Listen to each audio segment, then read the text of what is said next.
Spring has arrived, a month late in Britain, and I'm thinking of a poem I wrote 10 years ago, on the last day of May. This is the last day of May. But then it was like July. I wrote it in the garden in a hammock, and I read it for the first time at a poetry meeting, the group I used to go to in NW3 or 6 on a bad day, and at Finchley Road or Hampstead Village, whichever.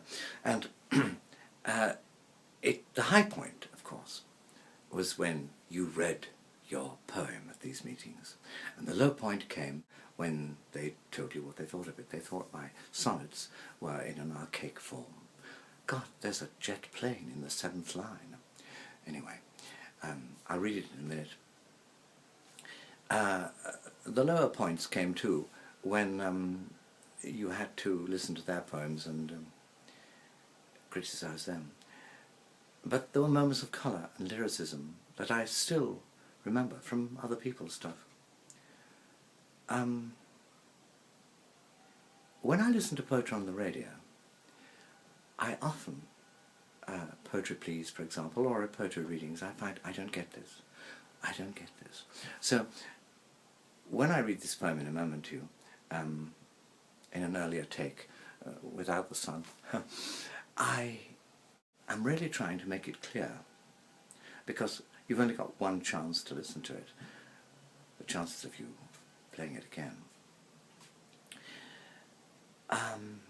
But who is it? Who is it one is? Is one, I wore a white coat at one stage, and this hat, of course, is just to keep the light from bouncing off my hair into the camera.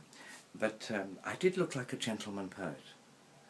I'm trying to look slightly more bohemian, slightly more man of the people now, but presenting oneself is such a problem, and presenting oneself in verse form, in sonnet form, I mean, who the hell does one think one is? In spite of the fact that it's in sonnet form, it's trying to say something about the primitive, I was going to say the primitive side of life, but it's primitive all the way down, isn't it, really? I should cut the cackle and just do it. Writing.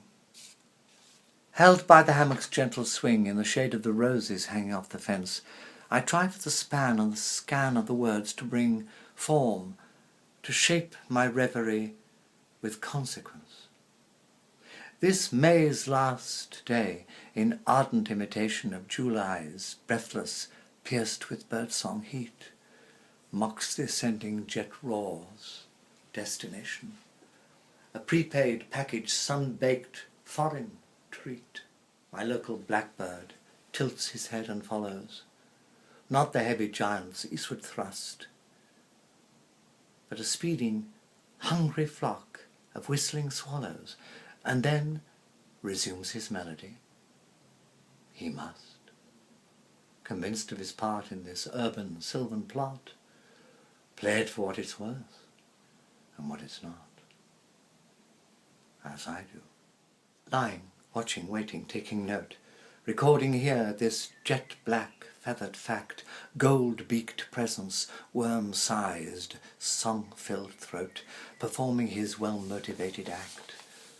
With urgent purpose, each elaboration, each variation echoes round this idyll, drowns the surrounding grinding conurbation, leaves us elemental in the middle, not of pretended rustic, labelled, tamed.